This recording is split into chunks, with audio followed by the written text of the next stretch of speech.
La Commission nationale pour le développement et la réforme a précisé que la ceinture économique du fleuve Yangtze représentait plus de 46% de la production économique totale du pays en 2019.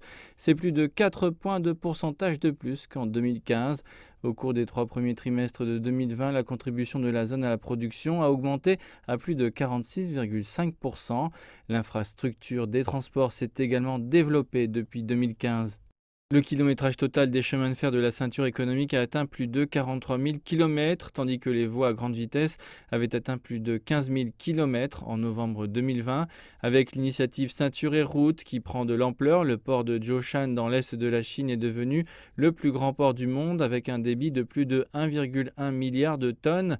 La Commission a également noté que durant le développement économique rapide, le gouvernement avait mis l'accent sur la protection écologique. Elle a noté qu'en 2020, la qualité de l'eau du fleuve Yangtze avait connu des améliorations. Pour la première fois, des tronçons du fleuve avec la plus mauvaise qualité d'eau ont été éliminés. Au cours des 5 dernières années, d'un millier de quais illégaux situés le long du fleuve ont été détruits et plus de 2000 projets illégaux ont été enlevés. Parallèlement à l'interdiction de pêche de 10 ans sur le fleuve Yangtze, des couloirs écologiques de la ceinture économique le long des berges du fleuve sont en train d'être créés.